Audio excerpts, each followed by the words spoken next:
Sir sir sorry sir. ಹೌದು sir ಈ ಊರಲ್ಲಿ ಬಾರ್ ಎಲ್ಲಿದೆ?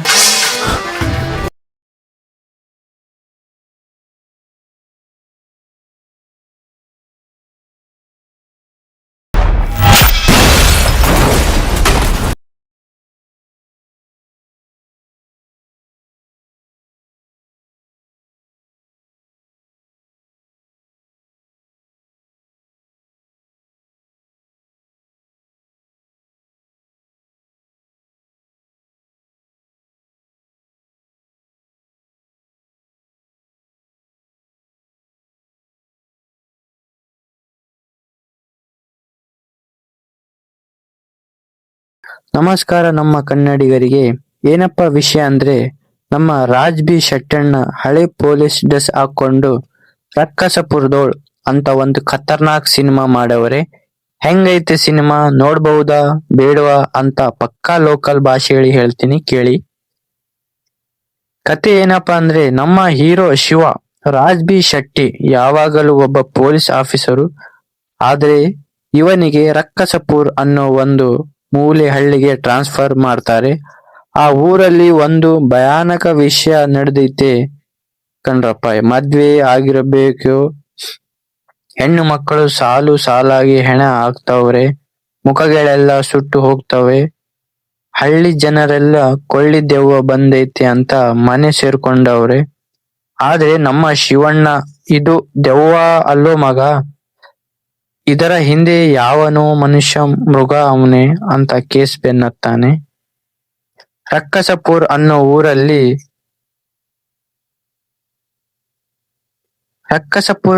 ಊರಲ್ಲಿ ಪ್ರತಿ ಅಮಾವಾಸ್ಯೆಗೂ ಒಂದೊಂದು ಅಹಿತಕರ ಘಟನೆ ನಡೆದಿದೆ.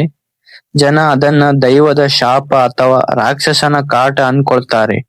ಆದ್ರೆ ವಿಜ್ಞಾನ ಮತ್ತು ಲಾಜಿಕ್ ನಂಬೋ ಶಿವನಿಗೆ ಇದರ ಹಿಂದೆ ಯಾರೋ ಮನುಷ್ಯನ ಕೈವಾಡ ಇದೆ ಅಂತ ಅನಿಸುತ್ತೆ. ಇಲ್ಲಿ ನಿರ್ದೇಶಕರು ನಂಬಿಕೆ ಮತ್ತು ವಾಸ್ತವ ಅನ್ನೋ ಎಳೆಯನ್ನು ತುಂಬಾ ಚೆನ್ನಾಗಿ ಬಳಸಿಕೊಂಡಿದ್ದಾರೆ.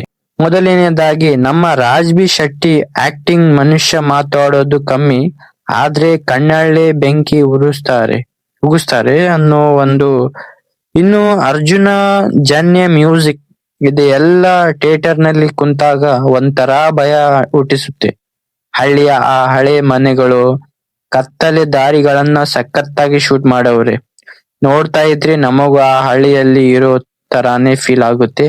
ಆದ್ರೆ ಈ ಸಿನಿಮಾದಲ್ಲಿ ಬರೋ ಹಳ್ಳಿ ಜನ ಇದಾರಲ್ಲ, ಅವರೇ ಈ ಚಿತ್ರದ ಅಸಲಿ ಸೌಂದರ್ಯ. ಪ್ರತಿಯೊಬ್ಬರ ಮುಖ ನೋಡಿದ್ರು ಒಂದೊಂದು ಕತೆ ಆ ಊರಿನ ಗೌಡ್ರು, ಆ ಪೂಜಾರಿ, ಆ ಕಳ್ಳ ಎಲ್ಲರೂ ತಮ್ಮದೇ ಆದ ಶೈಲಿಯಲ್ಲಿ ಮಿಂಚುತ್ತಾರೆ.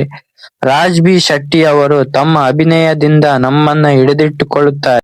ಈ ಸಿನಿಮಾದ ಕತೆ ನಮ್ಮನ್ನ ಆಳವಾಗಿ ಯೋಚನೆ ಮಾಡುವಂತೆ ಮಾಡುತ್ತೆ. ಹಳ್ಳಿಯ ಸಂಪ್ರದಾಯಗಳು, ಜನರ ನಂಬಿಕೆಗಳು ಮತ್ತು ಅದರ ಸುತ್ತ ನಡೆಯುವ ಘಟನೆಗಳು ಚಿತ್ರದ ಮುಖ್ಯ ಭಾಗ. ಅಲ್ಲಿ ಕಥೆಯಲ್ಲಿ ಬರುವ ತಿರುವುಗಳು ನಮ್ಮನ್ನ ಸೀಟಿನ ಅಂಚಿನಲ್ಲಿ ಕೂರುವಂತೆ ಮಾಡುತ್ತೆ. ಸಿನಿಮಾ ಏನು ಸೂಪರ್ ಐತೆ, ಆದ್ರೆ ಫಸ್ಟ್ ಆಫ್ ಆಲ್ ಸ್ಲೋ ಅಂತ ನಿಮಗೂ ಅನ್ಸ್ಬಹುದು. ಕತೆ ಮೆಲ್ಲಗೆ ಹರಿಯುತ್ತೆ. ಇನ್ನು ಸಸ್ಪೆನ್ಸ್ ಸಿನಿಮಾಗಳನ್ನು ನೋಡಿ ಅಭ್ಯಾಸ ಇರೋರಿಗೆ ಕ್ಲೈಮ್ಯಾಕ್ಸ್ ನಲ್ಲಿ ವಿಲನ್ ಯಾವನು ಅಂತ ಸ್ವಲ್ಪ ಬೇಗ ಗೊತ್ತಾಗಿ ಬಿಡುತ್ತೆ. ಆದ್ರೆ ಓವರ್ ಆಲ್ ಆಗಿ ನೋಡಿದ್ರೆ ಸೀಟ್ ತುದಿಯಲ್ಲಿ ಕೂರಿಸೋ ಥ್ರಿಲ್ಲರ್ ಅಂತೂ ಹೌದು. ಈ ಸಿನಿಮಾದಲ್ಲಿ ಬರೋ ಆ ಮಳೆ ದೃಶ್ಯಗಳು ಮತ್ತು ರಾತ್ರಿ ಹೊತ್ತಿನ ದೃಶ್ಯಗಳು ನೋಡೋಕೆ ತುಂಬಾ ಚೆನ್ನಾಗಿದೆ. ಛಾಯಾಗ್ರಾಹಕರು ಹಳ್ಳಿಯ ವಾತಾವರಣವನ್ನ ಅದ್ಭುತವಾಗಿ ಸೆರೆ ಹಿಡಿದಿದ್ದಾರೆ. ಅರ್ಜುನ್ ಜನ್ಯ ಅವರು ಈ ಸತಿ ತಮ್ಮ ಹಿನ್ನೆಲೆ ಸಂಗೀತದಿಂದ ಚಿತ್ರದ ಮೂಡ್ಗೆ ಜೀವ ತುಂಬಿಸಿದ್ದಾರೆ. ಬಿಜಿಎಂ ಕೇಳುವಾಗಲೇ ರೋಮಾಂಚನವಾಗುತ್ತದೆ. ನೋಡಿ ಗುರು, ಕನ್ನಡದಲ್ಲಿ ಇತ್ತೀಚೆಗೆ ಬಂದಿರೋ ಒಳ್ಳೆ ಸಿನಿಮಾ ಇದು. ನೀವು ಕೇವಲ ಫೈಟಿಂಗ್ ಅಥವಾ ಕಾಮಿಡಿ ಹುಡುಕಿಕೊಂಡು ಹೋದ್ರೆ ನಿರಾಸೆ ಆಗ್ಬಹುದು. ಆದ್ರೆ ಒಳ್ಳೆ ಕತೆ ಮತ್ತು ನಿರ್ದೇಶನ ಬೇಕಂದ್ರೆ ರಕ್ಕಸಪುರದೋಳ್ ಮಿಸ್ ಮಾಡಬೇಡಿ. ಈ ವಿಡಿಯೋ ಇಷ್ಟ ಆದ್ರೆ ಸಬ್ಸ್ಕ್ರೈಬ್ ಮಾಡಿ ಹಾಗೂ ಮುಂದಿನ ವಿಡಿಯೋದಲ್ಲಿ ಸಿಗೋಣ.